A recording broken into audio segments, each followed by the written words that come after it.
ব্রাহ্মণেরা বললেন, হে ঋষিবর, আমরা যে উদ্দেশ্যে এখানে এসেছি আপনি তা কৃপা করে শুনুন। পৃথিবীতে আপনার মতো শ্রেষ্ঠ ব্যক্তি আর কোথাও নেই। মহিজিৎ নামে এক রাজা নিঃসন্তান হওয়ায় অতি দুঃখে দিন যাপন করছে। আমরা তার প্রজা। তিনি আমাদেরকে পুত্রের মতো পালন করেন, কিন্তু তিনি পুত্রহীন বলে আমরাও সবাই মর্মাহত। তার দুঃখ দূর করতে আমরা এই বনে প্রবেশ করেছি। হে ব্রাহ্মণ শ্রেষ্ঠ, রাজা যাতে পুত্রের মুখ দর্শন করতে পারেন, কৃপা করে তার কোনো উপায় আমাদের বলুন। তাদের কথা শুনে মুনিবর ধ্যানমগ্ন হলেন। কিছু সময় পরে রাজার পূর্বজন্ম বৃত্তান্ত বলতে লাগলেন। এই রাজা পূর্বজন্মে এক দরিদ্র বৈশ্য ছিলেন। একবার তিনি একটি অন্যায় কার্য করে ফেলেন। ব্যবসা করবার জন্য তিনি এক গ্রাম থেকে অন্য গ্রামে যাতায়াত করতেন। একসময় জ্যৈষ্ঠ মাসের শুক্লাপক্ষের দশমীর দিনে কোথাও যাওয়ার পথে তিনি অত্যন্ত তৃষ্ণার্ত হয়ে পড়েন। গ্রাম প্রান্তে একটি জলাশয় তিনি দেখতে পান। সেখানে জল পানের জন্য যান।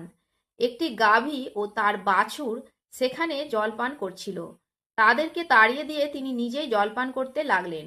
এই পাপকর্মের ফলে তিনি পুত্রসুখে বঞ্চিত হয়েছেন, কিন্তু পূর্বজন্মের কোনো পুণ্যের ফলে তিনি এই রকম নিষ্কণ্টক রাজ্য লাভ করেছেন। হে মুনিবর, শাস্ত্রে আছে যে পুণ্য দ্বারা পাপ ক্ষয় হয়। তাই আপনি এমন একটি পুণ্যব্রতের উপদেশ করুন যাতে তার প্রারব্ধ পাপ দূর হয় এবং আপনার অনুগ্রহে তিনি পুত্র সন্তান লাভ করতে পারেন। লোমশ মুনি বললেন, শ্রাবণ মাসের শুক্লপক্ষের পবিত্রা রোপিণী একাদশী ব্রত অভীষ্ট ফল প্রদান করে। আপনারা যথাবিধি তা সকলে পালন করুন। লোমশ মুনির উপদেশ শুনে আনন্দ চিত্তে গৃহে প্রত্যাবর্তন করে তাঁরা রাজাকে সে সকল কথা জানালেন। তারপর সকলে মিলে মুনির নির্দেশ অনুসারে ব্রত পালন করলেন। তাদের সকলের পুণ্য ফল রাজাকে প্রদান করলেন।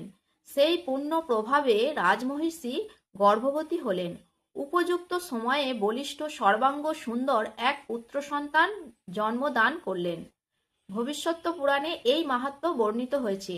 এই ব্রত মাহাত্ম্য যিনি পাঠ ও শ্রবণ করবেন তিনি সমস্ত পাপ থেকে মুক্ত হবেন এবং পুত্র সুখ ভোগ করে অবশেষে দিব্যধাম প্রাপ্ত হবেন। হরে কৃষ্ণ। তো অবশ্যই 24শে আগস্ট সোমবার এই পবিত্রা রোপিণী একাদশী ব্রত সকলেই যত্নের সাথে পালন করুন এবং এই একাদশী মাহাত্ম্য অবশ্যই পাঠ এবং শ্রবণ করুন। হরে কৃষ্ণ।